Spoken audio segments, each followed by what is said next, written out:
So welcome everyone. We are going to get started now. And I first want to introduce our host, that is the Napa County Library, and representing them tonight is Stefna. And so Stefna, welcome and thank you for hosting us. And I know you have some books to share with us. Right, thank you. It's great to see you all tonight. And many of you have library cards, but for those of you who don't, I would encourage you to go to your local library and give yourself the gift of a library card. And we have a wide range of materials for you. We have them in physical form. We have them also electronically. Those would be books, DVDs, audiobooks. All these materials are available to you free. So stop at your local library and get yourself a card. I have a couple of books to recommend this evening. And they're both very fun, but this is my favorite right now. It's called, and I don't know if you can really see it, but I'm showing you as much as I can, Becoming a Gardener. And our author, Katie Marin, she chronicles her transformation into becoming a gardener over the course of 18 months. It's very hard, I know, to see the beautiful watercolors. And there's lovely illustrations and photographs. It's beautifully designed. It's a personal account of what it means to her to become a gardener.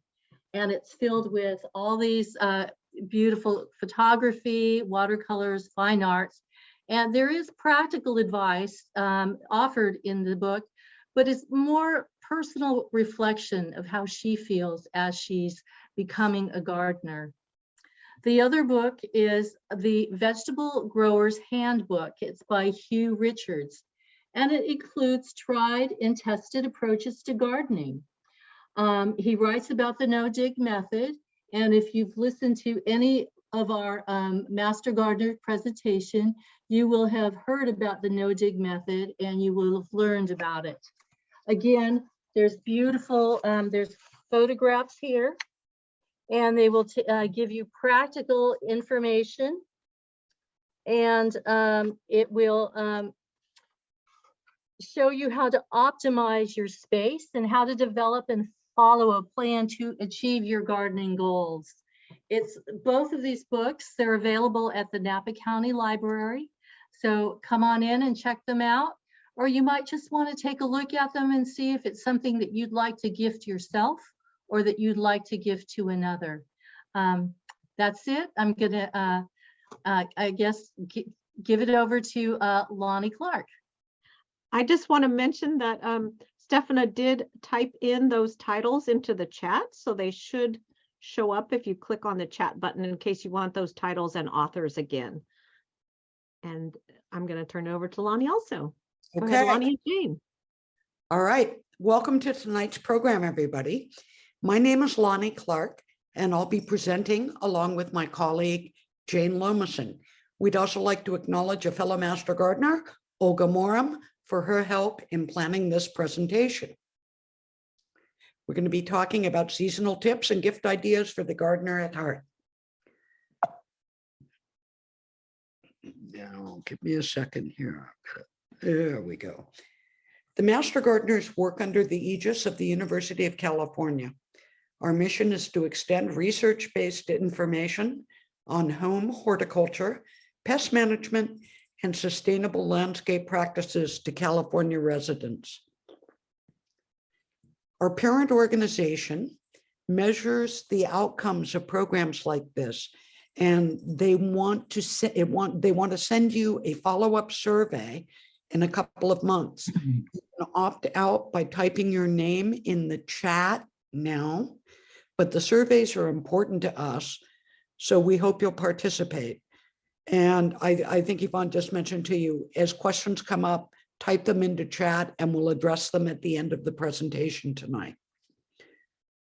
So tonight, Jane is going to explore winter traditions of bringing the outdoors inside. And then I'm going to talk about how you can force spring bulbs indoors. And then we're going to wind up with some holiday gift suggestions for gardeners. Over to you, Jane. Okay, thank you, Lonnie. And welcome, everybody. Thank you for joining us. It's our last library talk for the year. And so we wanted to end the year by talking about what's going on at this time of the year and some of the traditions that have become common at this time of the year. So winter solstice, December heralds the winter solstice.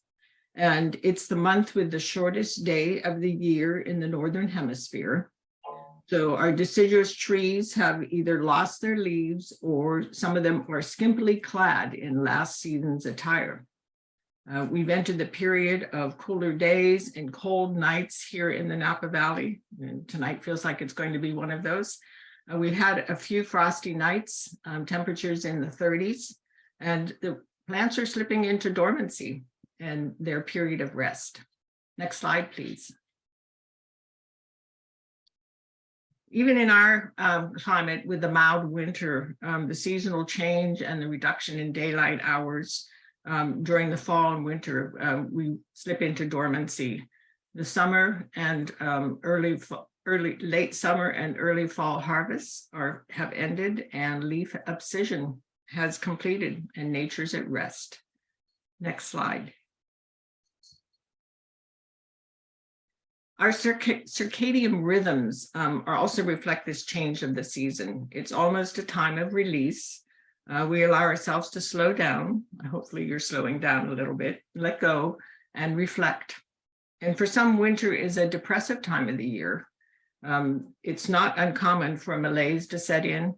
And some folks experience seasonal affective disorder and during this time of the year due to that change in the daylight hours. Overcast skies and fog and rain.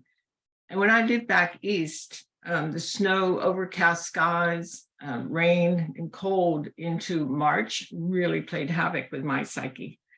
But out here in the Napa Valley, winter is actually a lot better than back east, and it can be a joyful time. For me, I find it's a joyful time because really, guess what? Spring's just around the corner. The sun will go away for a while. We'll have that short day, but the sun will return. Next slide, please.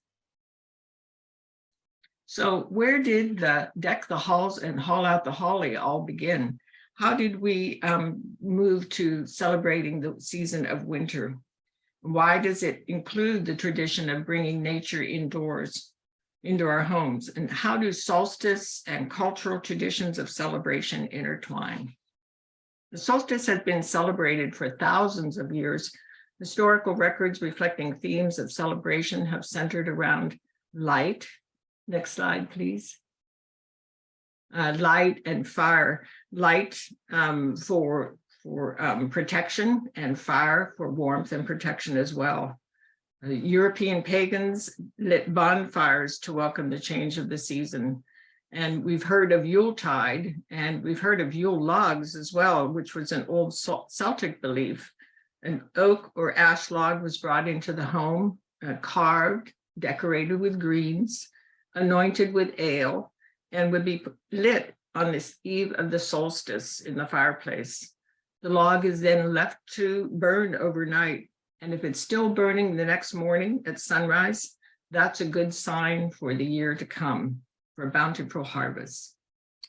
Also at this time of the year, next slide, please.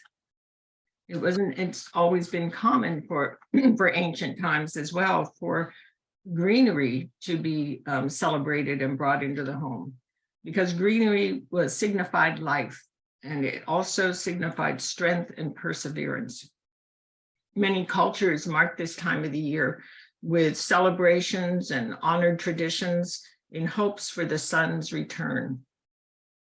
Winter festivals were also celebrated and to ensure fertility for livestock and bountiful crops for the coming year.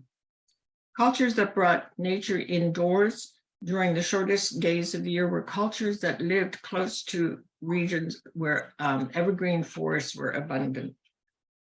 Some of the traditions included trees, wreaths, plants, greenery, even livestock was brought into the home for warmth. And ancient Romans marked the time of the year with a festival for Saturn, the god of harvest and agriculture. Latvia and Estonia both claim to be the first place to hold festivals in celebration of Christmas. And the festivals date back to 1441 in Estonia. Next slide, please.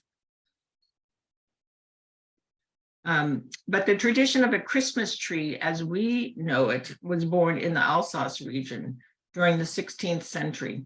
It was German territory at that time, but it's now a region of France. And the German immigrants took the tradition with them as they resettled in other countries. By the 18th century, it was celebrated all over Europe. But it wasn't until the 1850s when American families adopted the decorative tree. And that was based on a magazine that came, excuse me, that came out of Philadelphia. The magazine was called Godey's Ladybook. And they published a Christmas scene that was found in the Illustrated London News in 1848. And it showed pictures of decorated trees at Windsor Castle. And so decorated trees have now remained a part of our tradition, and we continue that today. Next slide, please. So now today, from that vast background of ancient lore and tradition, we've come to Christmas trees, and nowadays we have several choices. We have an artificial tree we can choose, a live tree, or a potted tree. And so tonight we're going to talk a little bit about your choices. So which is less damaging to the ecosystem? First, there's some tidbits I learned about the artificial tree while I was researching this topic. It's kind of interesting that the artificial tree is actually a product of a US-based toilet brush company. That was in the 1930s, the Addis Brush Company. They created the modern prototype for the artificial tree. Kind of interesting, it all started with a toilet brush. The average family uses an artificial tree for approximately 6 to 9 years. Then the trees end up in the landfill. And that's because they're made of PVC, polyvinyl chloride, which is a petroleum-based product. And they will be, unfortunately, another forever product in our landfill. Another interesting fact about the artificial tree, the majority of them, 80% of them, are made in China. And I should also say that some folks choose an artificial tree. I mean, there's several reasons to choose an artificial tree, but one of them might also be somebody in the family has a respiratory sensitivity to live trees, because live trees can actually hold mold that can cause allergenic reaction and asthma attacks. So for some individuals, artificial tree is the best choice. The other choice would be a live cut tree. And let's talk about some facts about the live cut tree. Approximately 450 million are currently grown on tree farms. And that's according to the National Christmas Tree Association. The tree farms add approximately 100,000 jobs a year. Real trees absorb carbon dioxide. They emit oxygen. They help to stabilize the soil, and they are recyclable. So those are some choices. Another choice is to choose a live potted tree.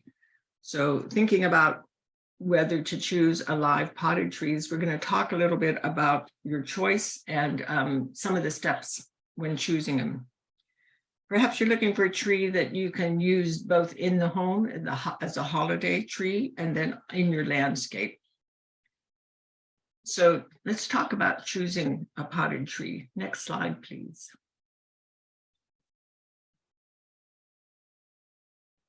So just, you'll hear us when Master Gardeners use this term quite often. It's the right plant in the right place. So it's the same for choosing your Christmas tree for potting and then into your landscape.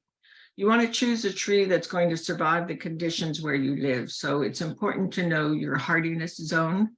The hardiness zone, the USDA hardiness zone for Napa Valley is a 10A, 10B, or 9. And then the Western Garden, the Sunset Western Garden climate zone has us as a 14 or 15. And that's depending on where you live in the valley. If you live up valley or up in the hills surrounding the area, you're going to be at a 15, where the valley floor is 14. So it's depending where you live. affects your climate zones. The garden centers, nurseries, and home improvement stores where you can find a live Christmas tree may show you trees that aren't necessarily the best for our area. So you want to double check before you purchase that tree. Is it the right one for our climate zone? The other area that you want to think about is the space available for your landscape. You want to think about the mature size and growth habits of that tree. The plant tag should tell you the mature size of that tree. A small yard may not have room for a 30-foot tall tree or a 15-foot wide tree, but perhaps it has room for a 12-foot tall tree and a 4-foot dwarf tree. For example, the dwarf Alberta spruce. So think about the fact that trees, Christmas trees, are going to have not just an upright growth pattern, but some of them also put out quite a wide skirt. So think about that as you're choosing where you're going to put that tree and if that's the right tree for your landscape. You also want to think about where you're going to plant that tree. And that's the type of amount of sun that it's going to get. Is the site full sun or part shade? Is the soil well drained or too wet? Is the area exposed to strong winds? The trees growing in the best location are going to not just survive, but they're also going to thrive. Here's some considerations for a potted tree. And these are recommended through the Sunset Western Garden book. The dwarf Alberta spruce, which I mentioned just a bit ago, the Picea glauca, the Conica variety in particular, that's one of the most common potted holiday trees you're going to see. You'll often see this one as one of those tabletop trees. The Conica grows very slowly.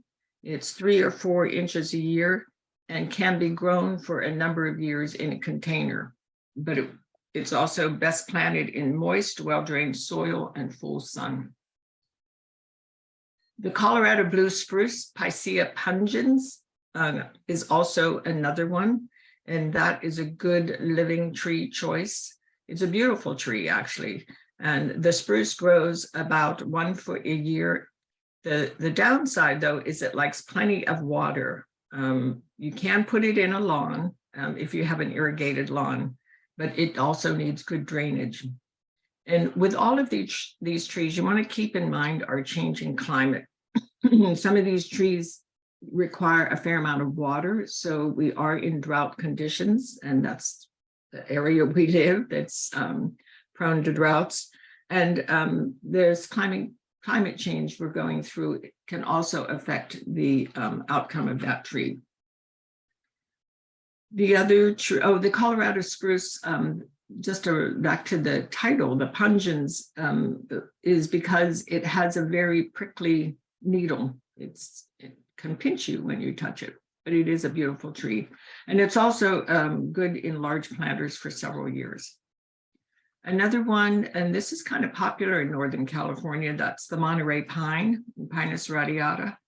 It's often grown as a Christmas tree, and it can also reach 50 feet in 12 years, so it can get to be a good-sized tree. It also, unfortunately, needs a lot of water. Unlike other types of pines, it doesn't put down a deep taproot. Instead, it has a shallow root system, so it is prone to could be blown over in a high wind situation. Another one is the mugo pine. The pine is slow growing, and it can reach 75 feet. But the particular variety, the Tannenbaum variety, gets to about 10 feet with a 6-foot skirt, and it actually puts out a really nice Christmas tree shape. So that's one to consider as well. You'll find that the trees for planting in either a container or a balled and burlap.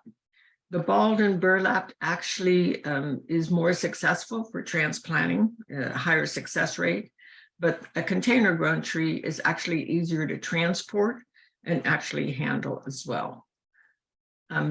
My particular experience with a live tree didn't go so well. So let's talk about care, and you'll help you understand why mine was not a success. Next slide, please. Caring for a potted Christmas tree. So try to delay purchasing or picking up your tree until right before Christmas. My experience taught me, do not bring the tree into the house early, and do not leave it in the house for more than 7 to 10 days. And I would say that's the maximum. I was unable to really resuscitate my tree and get it to be a thriving tree because of its experience while it was spending time in my home. It's important that you keep the tree in a cool area. Keep it in a cool area of your home. And the warm air of the house is going to cause the tree to become stressed. Large temperature swings are not beneficial for the tree as well, so you want to keep that in mind. Transition the tree slowly to the indoors. You might want to put it in your garage first or on the porch. Keep the soil moist. When the top part of the first 1 inch of the soil is dry, that's when you're going to want to water it. And think of it as just a big house plant. And just like other house plants, you want to make sure that it's the temperatures and the lack of humidity, the dry heat in the home doesn't dry it out. Just as with other plants, you want to keep it away from heated vents and fireplaces and so forth. And consider using LED lights on it, or maybe no lights at all, just bulbs and ornaments. So that's caring for the tree. They can be pretty temperamental. Next slide, please. So if you're successful in keeping the tree alive during the holidays and you're ready to plant it, let's talk about planting that tree. In cold climates, you need to wait until spring, but in the Napa Valley, you can actually plant that tree in the winter. If it's going to be icy and cold, if we're going to have a week of some really cold temperatures, you might want to wait until we have some nice weather. In the meantime, keep it on your porch or in the garage and keep an eye on it. Make sure, just as when you're in the house, you didn't let it dry out. Before you plant a tree, give it a nice watering and then let it set for a few hours. Then you're going to need to dig a hole 2 times the width of the tree and half the depth of the root ball.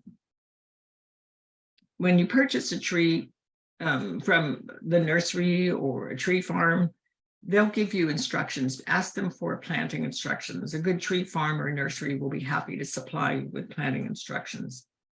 You'll build a mound under the tree to help to keep the root ball from sinking too low in the ground. The goal is to keep the top of the root ball just at the ground level. Then mix some soil from the old, what you dug out, and 1/3 of soil amendment. Then place the root ball in the hole and backfill with a mix of the existing soil and your amendment. The top of the root ball should be above the soil level, just at the soil grade. And then you want to mulch the root ball and the planting area, but don't bury the trunk. And then water thoroughly and every day for the first 2 to 3 days, depending on the weather. When you dig that hole for the tree, you'll probably notice that the ground is pretty dry due to our ongoing drought and our lack of rain. So keeping the root ball moist is one of the most important survival things for that tree. So keep an eye on the tree. So there you have it. That's if you decide that you want to try your hand at a living tree. They can be more expensive than a cut tree, or maybe maybe an artificial tree as well. But they're going to provide your property. They're going to be a property improvement, and they're good for the environment. So let's talk about some more seasonal tips. Next slide, please, Lonnie. So what if you choose a live cut tree? The National Christmas Tree Association website is actually an interesting website to visit. It's realchristmastrees.org, and it's going to, that's also in our references if you want that website. And one of the things, there's a number of things on that website I thought were pretty interesting, but one of them is how to distinguish one tree from the other. A lot of our lots, Christmas tree lots and Christmas tree farms, there's the noble fir, the Fraser fir, the Scotch pine, and then in Northern California, we often see the Monterey pine shaped as a Christmas tree. The other tree that you can see is the silvertip, which is a beautiful tree. And I've often wondered why they're so expensive. But the silvertip is a true mountain tree, and that grows at about 7,500 to 8,000 foot level. And that's the ability to harvest it is built into why it's such a costly tree, but they are such a beautiful tree. So another tip that is interesting from the National Christmas Tree Association is to ask the retailer how often they get their tree shipment. Because if you get a tree, if they only get one shipment for the whole season, and the shipment that comes in early is going to be the freshest. So you want to get find out how often they deliver, and because a recently delivered tree is going to be your freshest. And let's see, the trees purchased soon after arrival very fresh because it was recently cut. And we'll talk about that cut in just a second, but you can do what is called the branch needle test. I'm sure we've all done it, where you grab the branch and you see how many needles are coming off in your hand. Another thing is to try to grab, touch the branch, and if it's pliable, that's good. You don't want something that's overly dry and snaps. That's a symbol that the tree is just overly dry. If you want to get the tree into water as soon as possible. At the tree lot, they're going to, the majority of them do another cut before you take the tree home. And that's when you, as soon as the tree is cut, the tree naturally wants to take care of that wound. So it puts sap and resin over the bottom of that tree so that at the tree cut. So the faster you can get it into water, the better it will be. Let's see. Choose a tree stand that is going to fit your tree. You want to make sure that that tree can stand upright and not fall over. And you also want to make sure it's going to be able to hold enough water for that tree. Check the tree stand daily to make sure that the water never goes below the base of the tree. And of course, keep it away from heat and direct sunlight. Next slide, please. So let's talk about evergreen branches. Rather than buy your evergreens and for your home decorating, consider harvesting some of your own greenery, whether that be fir around your home or evergreens. You can use any type of evergreen actually that is still green this time of the year. If you're cutting your own evergreens, think of it as pruning, and you want to cut evenly throughout the plant. And if possible, use the bottom branches. Wash the evergreens when you come in. I read that when they come in, you want to use warm water first, and then rinse in cold water, and keep them at cool temperatures until you're ready to use it. Again, avoid direct sunlight and heat sources, and you can mist them with water. And if you take care of them, they should last indoors for about 2 weeks. And if you don't have your own fresh evergreens to harvest, you can always get a wreath from the store and then decorate it with some natural things around your home, like rose hips or rosemary or something like that. The rosemary will bring a fresh smell into the home as well. And I think we have some folks that are probably pretty crafty and can make them out of magnolia leaves. That's another beautiful wreath. Okay, the poinsettia, Euphorbia palustris. I can't keep that plant alive, so I avoid them. I avoid buying a plant that's going to die on me, but I'm always tempted because there are some beautiful arrangements. They're surely the symbol of the holidays. I learned that the poinsettia was actually introduced to the US in 1825 by Joel Robert Poinsett, and he was the first US ambassador for Mexico. And the Euphorbia palestra is originally from Europe and Western Asia. And in the right climate, and you probably know this if you've ever lived in Southern California, they can be seen growing as a hedge. They thrive in the warm weather. And because they are Euphorbia palestra, any euphorbia can be an irritant to the skin. So treat it gently. You often hear that poinsettias are toxic, and it's not been proven, not scientific proven, but all euphorbias it's recommended that you not eat and wear gloves and wash your hands after working with them. For light, you want to place it in a sunny window, a south-facing window. Outside, they prefer temperatures no lower than 50 degrees, so you wouldn't want to leave them outside. And they are very temperature sensitive. They're also a bit water sensitive. Water just when the surface, top surface is dry, and don't let them sit in water. They don't like, they can get root rot easily. They don't like wet feet. And then another plant that we're seeing more and more around the holidays is the Schlumbergia buckley. In other words, the Christmas cactus. And there's also the Thanksgiving cactus known as the crab cactus, and that's Schlumbergia truncate. So what's the difference? There is a difference between the two. They both have the beautiful flowers and the similar types of stem, but one of the things that's different about the Thanksgiving cactus is it has these little horns right here, thus the term the crab cactus, where the Christmas cactus is scalloped, but it doesn't have these little horns. And supposedly the Christmas cactus, the actual true Christmas cactus, is rarely for sale. Most of the ones that we see for sale are the Thanksgiving cactus, and it blooms from mid-November to February.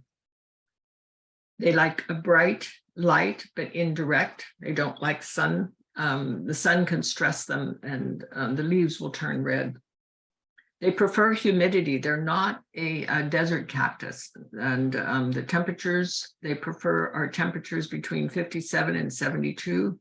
So you want to keep them away from heating vents and fireplaces because they'll drop their flowers if they're exposed to heat like that. They don't need much water. You want to allow them to dry out in between watering, but don't let them go completely dry. And the other fun thing about this plant is they're very easy to propagate. This is actually a stem, not a leaf. It's a stem that is acting in the capacity of a leaf and assumes the photosynthetic functions. But you can actually cut just one of the stems like that and propagate it, which is really fun because they propagate easily and you can share them and give them as gifts. So that's my season tips. And now I'm going to turn it over to Lonnie. Okay. And I'm going to talk about forcing spring bulbs. Forcing is fooling spring flowering bulbs into blooming in the middle of winter. The practice became popular in the 1600s, probably because houses were dark and smelly, and even darker and smellier in the dead of winter. Many bulbs have a strong scent, and their cheerful flowers provide a hint of the spring to come. Bulbs naturally start to sprout and grow as the earth warms in spring after a period of winter dormancy. Bloom follows. So when we force, We chill the bulbs to mimic that winter weather and then warm them to encourage bloom. Some bulbs are easier to force than others. Hyacinth, narcissus, and daffodils are all pretty reliable bloomers. Some of the others can be kind of hit and miss, but there are lots and lots of different ones you can try. Most spring bulbs are covered in a papery brown scale on the outside, which is called a tunic.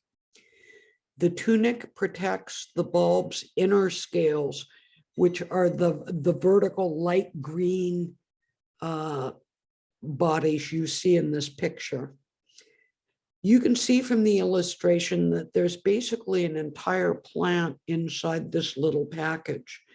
The roots are there, the leaves, the stem, and the buds are all nestled inside, awaiting spring conditions.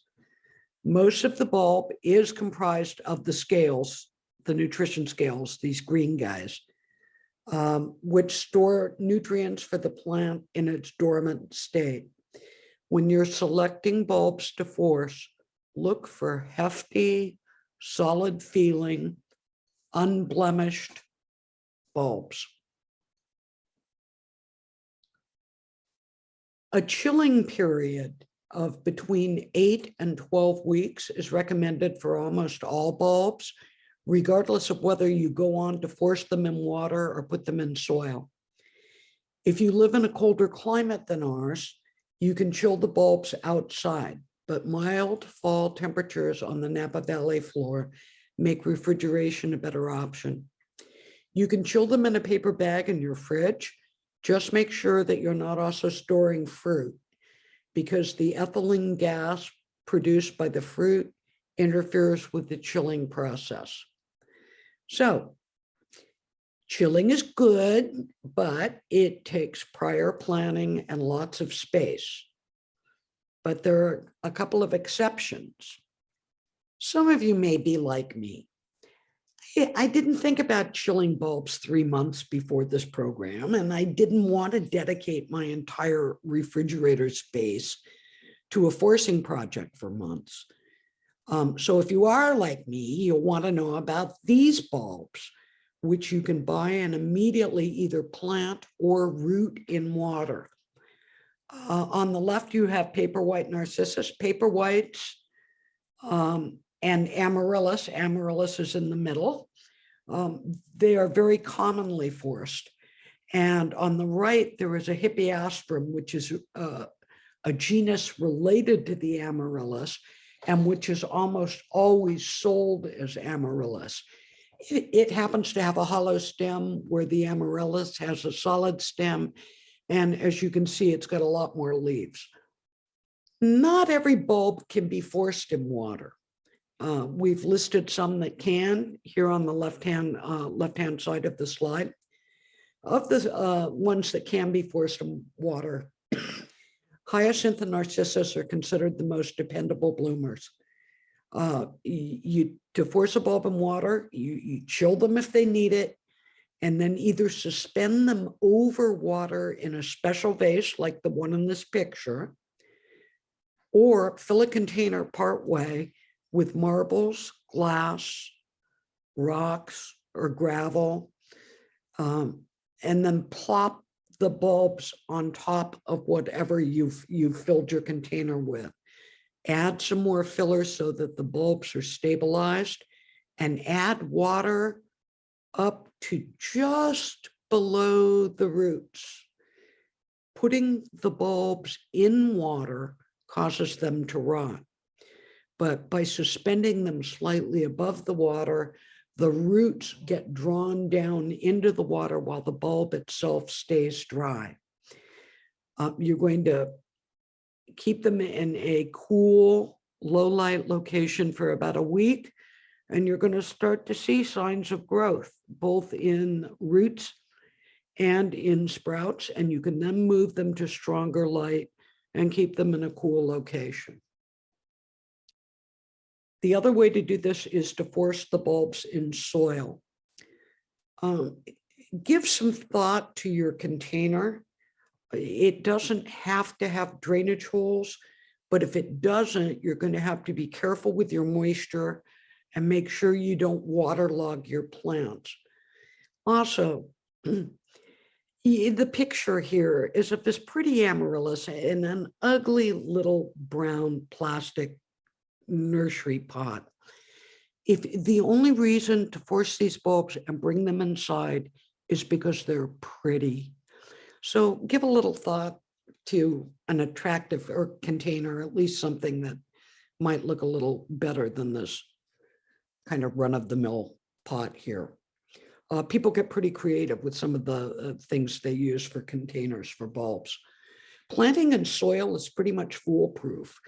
You don't need to fertilize. Some people add a little bone meal, but you don't need to. You're going to keep the pot in a cool, low light spot for about a week, and then you can move it into brighter light. But keep in mind that you are always going to get your best bloom in a colder spot. And that seems to be universally true with pretty much everything we're talking about tonight, with the exception of amaryllis. Amaryllis is a tropical bulb, and it doesn't really like cold weather. So, but everything else does better the chillier it is within reason. So I got all excited about bulbs, and I decided that I was going to plant some paper whites. So I planted 3 pots of paper white narcissus on September 23rd. I put 1 set of bulbs in a vase filled with glass bits, 1 set in a vase filled with pebbles. You see that one in the middle. And then I planted the rest in soil. The only difference between the bulbs set in glass and the bulbs set in pebbles was the water mixture I used. The ones that were set in crushed glass were fed pure water, and the set that are planted in pebbles were watered with a mixture, a 7-to-1 mixture of water and grain alcohol. And I did that because there was a Cornell University study that was done a few years ago that found that adding alcohol made the bulbs develop shorter, sturdier stems. And sometimes when these bulbs shoot up and bloom, they get kind of floppy, and a shorter, stronger stem would help with that. The research on this continues, but scientists think that the alcohol causes water stress. It prevents water from absorbing into the plant, and so it basically stunts their growth. So after 2 weeks, all of these bulbs were sprouting. The ones in the alcohol mixture, which are, they're on the right in this photo, the buds were much bigger and more robust coming out of the gate. After 3 weeks, as you can see, the bulbs in the container with alcohol look like they're growing much faster. Their sprouts are like 4 times the height of the ones that are in water or dirt. However, in week 4, there was a dramatic reversal. And you can see that the bulbs planted in soil and the bulbs on the right planted in pure water, their shoots just sprung up in 1 week and overtook the bulbs that were planted in the alcohol mixture. After 8 weeks, you can see that the bulbs in soil and the bulbs in pure water did exactly what they were supposed to do. They shot up and produced beautiful paper white flowers. And the poor little guys that I'd forced to drink when they were young have been stunted, and they never did a thing. Oops, sorry. So based solely on my experience, I'm going to tell you that I don't see the point in complicating a simple procedure with alcohol. My paper whites have been blooming for about 3 weeks and they don't show any signs of fading yet. So if you want to bring some long-lasting cheer indoors this winter, try forcing bulbs. It's fun and quite rewarding. Now we're going to change gears and talk about gifts. Whatever the winter holiday, gifts often play a part, but you hardly need a special occasion to give someone the perfect present. We wanted to give you some suggestions for gifts that gardeners welcome. Here are 3 essentials that all gardeners should have. On the left is a hori-hori knife, and it is truly a multi-purpose tool. It digs, it cuts, it saws, and it measures. Many gardeners keep one at hand on their garden rounds because they have so many uses. Hand tools for cutting are always welcome. So that would be the pruners, the snippers, the loppers. There's a picture of pruners there in the middle, or secateurs, as they're known in the trade. What you need to know about hand tools for cutting is that quality really matters. You can buy a cheap pair of pruners at any garden supply or big box store, but you tend to get what you pay for. Tools need to be sharpened regularly, so sharpeners of various types are always a good gift choice. But we're going to share the #1 always welcome, can't fail, can't go wrong, gift for gardeners everywhere. Are you ready? Gloves. Gloves are a must in the garden. Gardeners use different types for different jobs, and they don't last forever. So they need replacement. They offer protection against poison, pathogens, punctures, and pests. So they're a must-have item. They come in a bunch of different materials, excuse me, and each tends to be good for specific tasks.